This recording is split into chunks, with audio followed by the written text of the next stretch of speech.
Yes. Okay. So, Uncle John said, I got a feeling I'm bringing bad luck to my own folks. And this is a feeling that he's going to insist on having all the time. Yes, that he feels that you remember that Uncle John felt responsible for the death of his wife. Yes. Yeah, you remember. And Yes. he had always been trying to make up for that, doing things for the children, giving presents to the children, etc., Yes, I etc. remember. And from time to time, he got drunk. Yes, and he had a bad period, and then he went back to his own self. But he's always suffering, and now he has this idea that he is the one who brings bad luck. Yes, well, this is So- terrible because This is terrible. And imagine that they have already lost. You remember we read it before. Grandpa, grandma, and the eldest son. Owen. Noah, was it? What was? What's the name of the? Yes, the eldest son. Noah. It's No? Noah. Yes. Because he simply decided to stay by the river and to be on his own. Yes. And he abandoned the family. So now we And have, fish to it. and yes, Fish and fish and stay by the river. So now there is this danger, no, of Uncle John also leaving, because he says this, that he feels that he brings bad luck, no? So Casey says, no, I know this. A man got to do what he got to do. I can't tell you. I don't think there's luck or bad luck. Only one thing in this world I'm sure of, and that's I'm sure nobody got a right to mess with a fellow's life. He got to do it all himself. Help him maybe, but not tell him what to do. So Casey doesn't want to give him advice. No. So Uncle John asks, you think it was a sin to let my wife die like that? Again, no, this idea. Well, said Casey, for anybody else, it was a mistake. But if you think it was a sin, then it's a sin. So, in a way, there is some wisdom in Casey, no? Because he says, Yes. it's He's what very you- practiced because this is what you if think. you have this idea, Yes. nothing to do for the others. Yes. A fellow builds his own sins right up from the ground. No, the very interesting concept. And Uncle John says, I got to give that a going over, so I have to think it again. Well, then the truck moved, and Ruthie and Winfield went to sleep. Connie loosened a blanket from the load and covered himself and Rose of Sharon with it. And in the heat, they struggled together and held their breaths. You remember that they were saying before that they wanted to have some sex, but of course they are on the truck with all the family. So they covered themselves with a blanket. On the back of the truck, Ma lay on the mattress beside Grandma, and she could not see with her eyes, but she could feel the struggling body and the struggling heart. And the sobbing breath was in her ear. And Ma said over and over, all right, it's gonna be all right. And she said hoarsely, you know the family got to get across, you know that. So she's telling Grandma that she knows that she's suffering, but that they have to cross the desert. You remember they are crossing the desert at night. Uncle John called, you all right? It was a moment before she answered. All right, guess I dropped off to sleep. And after a time, Grandma was still, and Ma lay rigid beside her. The night hours passed, and the dark was in against the truck. Sometimes cars passed them going west and away, and sometimes great trucks came up out of the west and rumbled eastward. and the stars flowed down in a slow cascade over the western horizon. It was near midnight when they neared Daggett, where the inspection station is. The road was floodlighted there and a sign illuminated. Keep right and stop.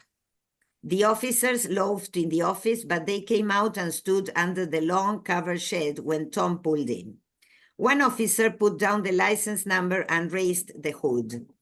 Tom asked, "What's this here?" "Agricultural inspection. We got to look over your stuff. Got any vegetables or seeds?" No, the inspections are incredible.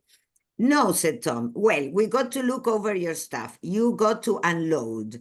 Imagine to unload the truck All their lives. with all the things that they had on the truck.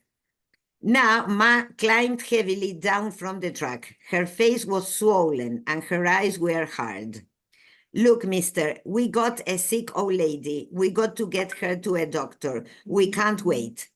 She seemed to fight with hysteria. "You can't make us wait." "Yeah? Well, we got to look you over." "I swear we ain't got anything," Ma cried. "I swear it. And Grandma's awful sick." "You don't look so good yourself," the officer said. Ma pulled herself up the back of the truck, hoisted herself with huge strength. "Look," she said. The officer shot a flashlight beam up on the old shrunken face. "By God, she is," he said. "You swear you got no seeds or fruits or vegetables, no corn, no oranges?" No, I swear it." "Then go ahead. You can get a doctor in Barstow. That's only 8 miles. Go on ahead." Tom climbed in and drove on. The officer turned to his companion. "I couldn't hold them." "Maybe it was a bluff," said the other. "Oh, Jesus, no. You should have seen that old woman's face. That wasn't no bluff." Tom increased his speed to Barstow, and in the little town he stopped, got out, and walked around the truck. Ma leaned out. "It's all right," she said. "I didn't want to stop there. Fear we wouldn't get across." "Yeah, but how's Grandma?" "She's all right. Drive on. We got to get across." So she tells Tom that Grandma is okay and that they have to move on, yes?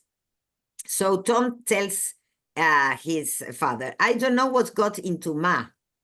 She's flighty as a dog with a flea in his ear. Wouldn't it took long to look over the stuff? And she says Grandma's sick, and now she says Grandma's all right. I can't figure her out. She ain't right. Suppose she wore her brains out on the trip."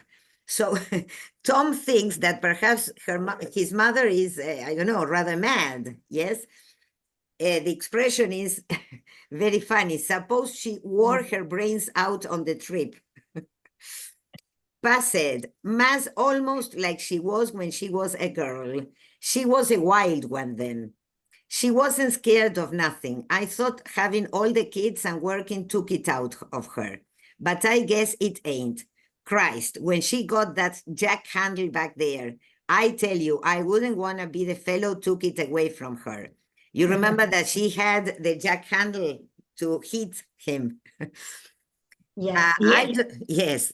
"I don't know what's got into her," Tom said. "Maybe she's just tired out." Al said, "I won't be doing no weeping and moaning to get through. I got this goddamn car on my soul."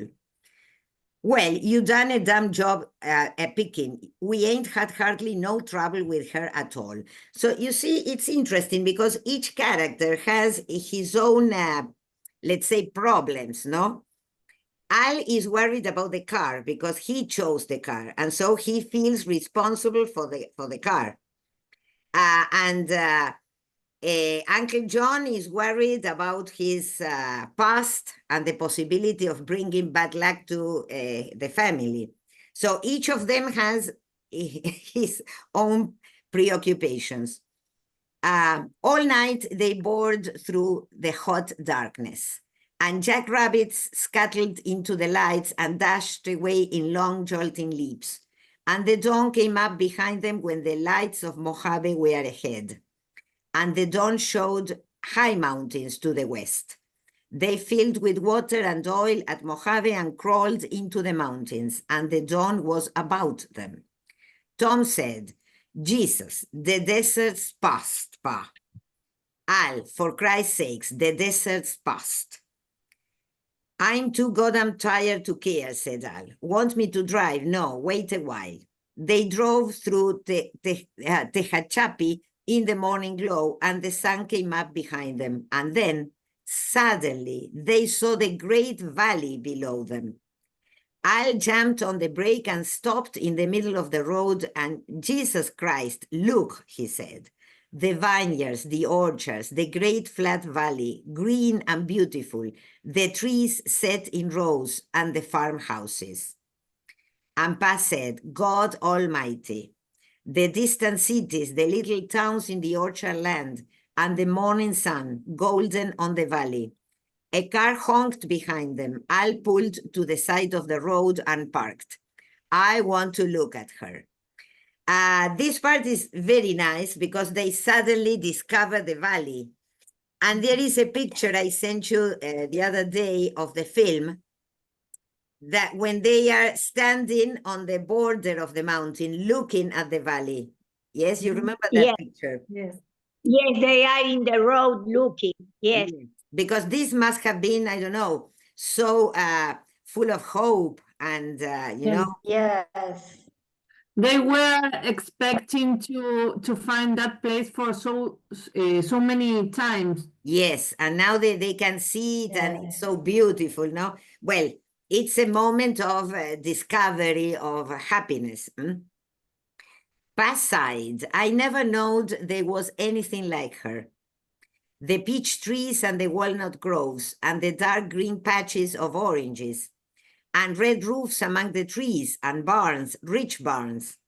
Al got out and stretched his legs. He called, Ma, come, look, we are there. Ruthie and Winfield scrambled down from the car, and then they stood, silent and awestruck, embarrassed before the great valley. The distance was thinned with haze, and the land grew softer and softer in the distance. A windmill flashed in the sun, and its turning blades were like a little heliograph, far away. Ruthie and Winfield looked at it, and Ruthie whispered, it's California. Winfield moved his lips silently over the syllables. There's fruit, he said aloud. So this is beautiful, no? The discovery of a new land. Yes. Like, But it is not for them. This is a but problem. they don't know. At this Yes. moment, Well, they don't know. yes, poor yes. people.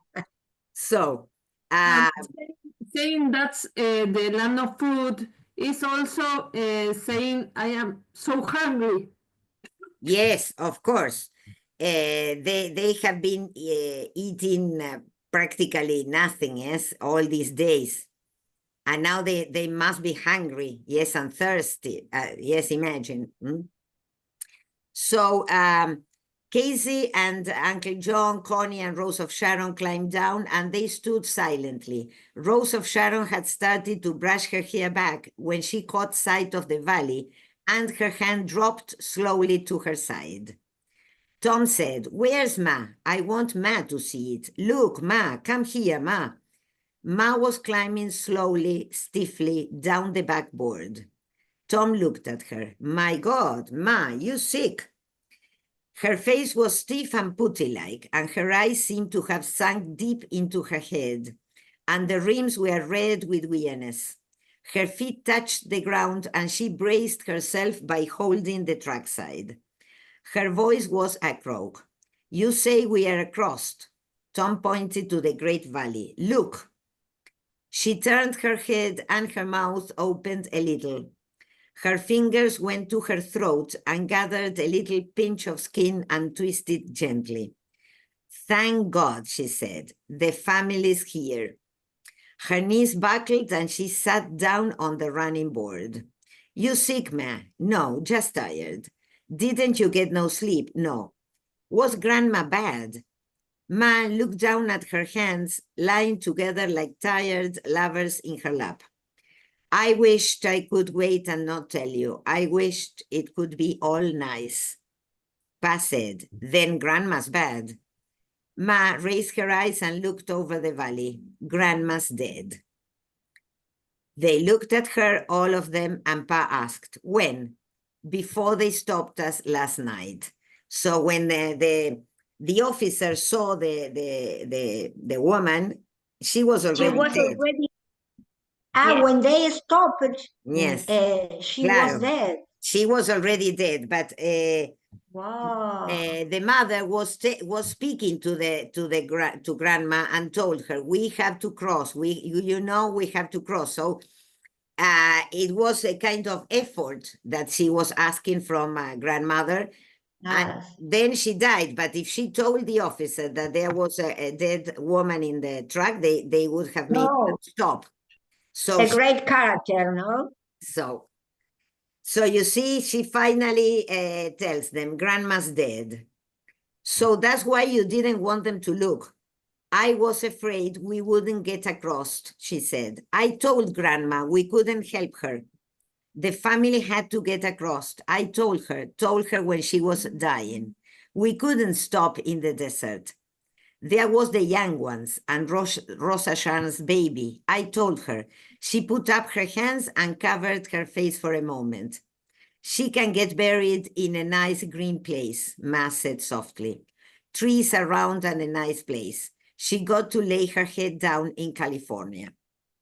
The family looked at Ma with a little terror at her strength. Terror because she had been traveling by the dead woman. Yes. It was, a dead body she was lying by all the time. Tom said, Jesus Christ, you laying there with her all night long. The family had to get across, Ma said miserably. Tom moved close to put his hand on her shoulder. Don't touch me, she said. I'll hold up if you don't touch me. That get me. Pa said, we got to go on now. We got to go on down. Ma looked up at him. Can I sit up front? I don't want to go back there no more. I'm tired. I'm awful tired. So you see, this is the idea. The idea was to cross the desert and to get to California. And now, now they have to think about grandmother, what to do with her, yes? So they climbed back on the load and they avoided the long, stiff figure covered and tucked in a comforter, even the head covered and tucked. They moved to their places and tried to keep their eyes from it, from the hump on the comfort that would be the nose and the steep cliff that would be the jut of the chin. They tried to keep their eyes away, and they could not. Ruthie and Winfield crowded in a forward corner, as far away from the body as they could get, stared at the tucked figure. And Ruthie whispered, that's Grandma, and she's dead. Winfield nodded solemnly. She ain't breathing at all. She's awful dead. And Rose of Sharon said softly to Connie, she was dying right when because as I said before, they had sex under the blanket. And so now Connie says she was dying at the same time we were having sex. So, and he said, how do we know? No, of course. Well, Casey said in wonder, all night long, and she was alone. And he said, John, there's a woman so great with love, she scares me, makes me afraid and mean. So Casey is always the character that, in a way, points out the capacities of the family, no? The good things about the different characters. He's like a kind of conscience in the group. You see what I mean? Yes. He has a function there to make us think, because now he says, I mean, this woman, the mother, he says, is so great with love. She scares me, makes me afraid and mean. I feel mean because she's so good. Yes, because she did all this for the family to cross the desert. John asked, was it a sin? Is there any part of it you might call a sin? Casey turned on him in astonishment. A sin? No, there ain't no part of it that's a sin. I ain't never done nothing that wasn't part sin, said John, and he looked at the long wrapped body. So, then, of course, they started the trip again. They should get to a place to camp, yes, and to do something with the body. I wish they could have saw it, the father says, no? I wish the grandfather and the grandmother could have seen California, yes, because both of them died before seeing California. I wish so too. Tom patted the steering wheel under his hand. They was too old, he said. They wouldn't have saw nothing that's here. Grandpa would have been seeing the Indians and the prairie country when he was a young fellow, and Grandma would have remembered and seen the first home she lived in. They was too old. Who's really seen it is Rudy and Winfield. So again, no, this is California is for the future, for the two young children, not for Grandpa and Grandma. And the father says, here's Tommy talking like a grown-up man, talking like a preacher almost. And Ma smiled sadly. He is. Tommy's growed way up, so I can get a hold of him sometimes. So now Tom will be the one who helps the mother, yes? Now he is an adult, and he is strong enough and wise enough to be the one who helps the mother. Well, then he says, Tom says, I guess we got to go to the Kerner, wherever he is. We got to get her buried decent. How much money might be left, Pa? About $40, said Pa. Tom laughed. Jesus, are we going to start clean? We sure ain't bringing nothing with us. Claro, because $40 is very little. So they are going to start clean. They are going to start from zero. Yes. Yes. Well, he chuckled a moment, and then his face straightened quickly. He pulled the visor of his cap down low over his eyes, and the truck rolled down the mountain into the Great Valley.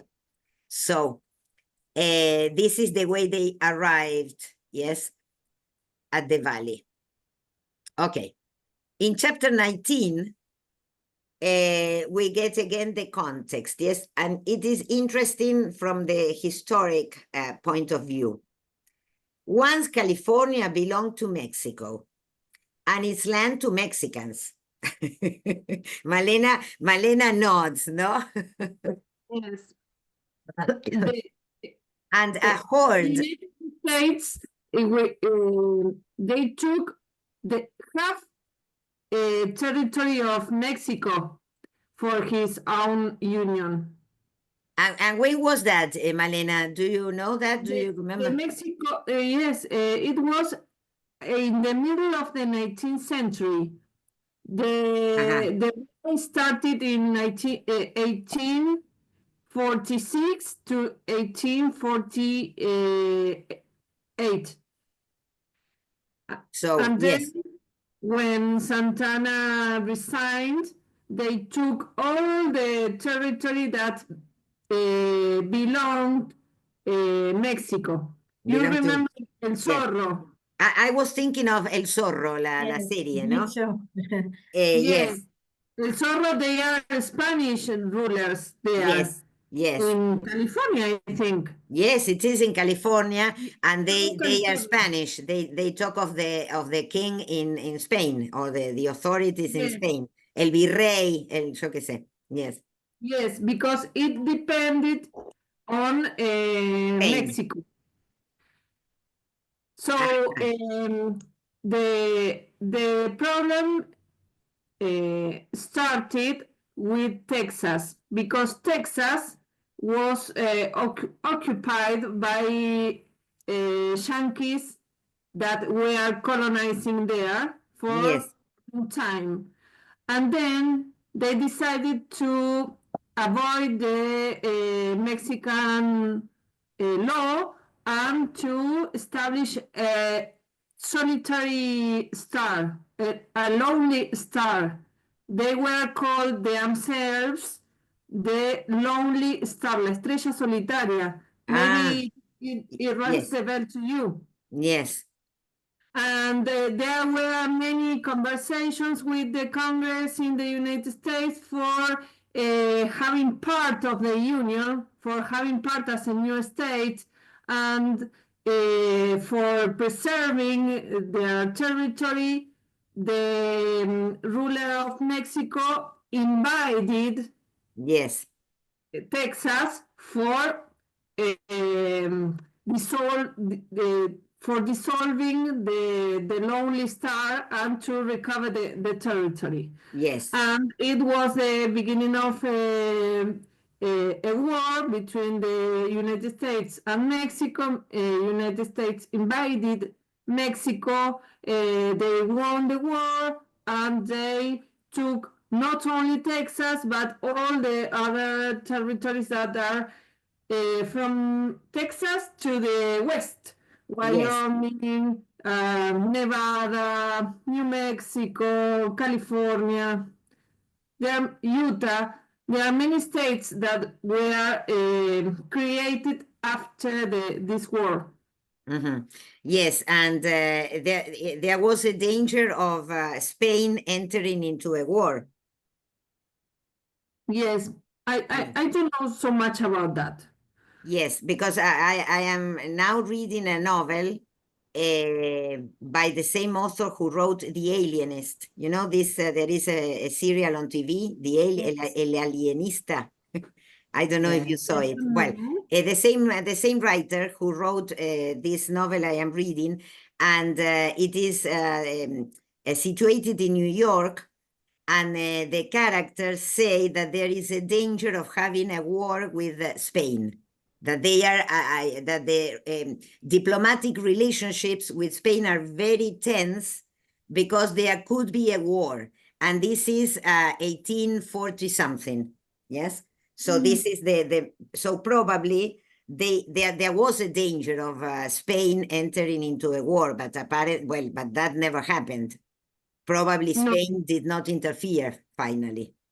No, because it was an independent republic. Well, but probably there was a possibility of Spain defending Mexico, no? At a certain diplomatic point, let's say. Maybe, but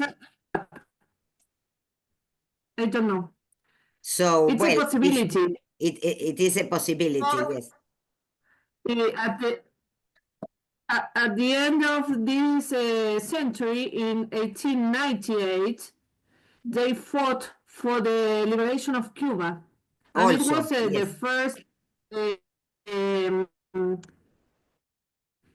it was the beginning of the imperialism for the United States. When they took not only the power of Cuba for a moment in military intervention, but also Filipinas, Puerto Rico, some of the islands of Marianas Archipelago. So it was the beginning of a big plan of being the center of the world. Yes, and then you had Cuba, yes. So the situation you see at this moment, that's why it says once California belonged to Mexico and its land to Mexicans. Sorry, interrupting you, but that background, I don't know. I see very interesting to speak about that part of the land that were caught by the United States. Yes, it was, of course, it was taken by the United States directly. Yes. So, and a horde of tattered, feverish Americans poured in. So look at this, no?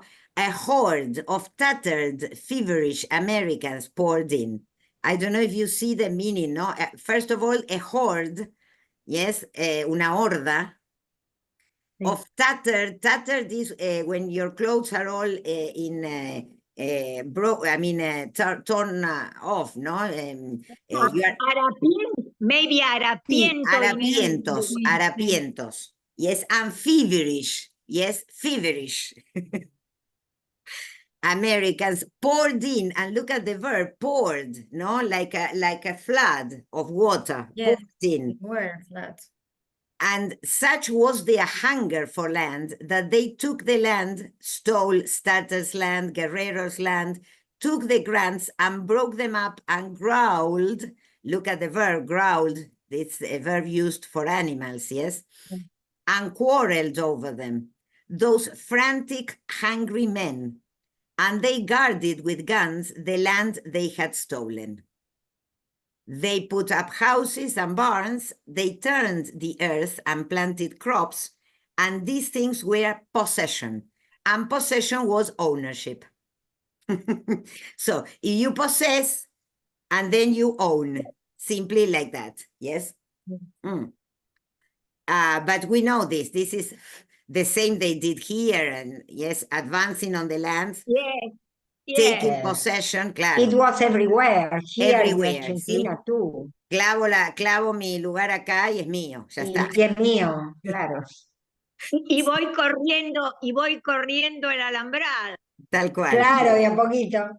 De a poquito. The I'm- Mexican, yes.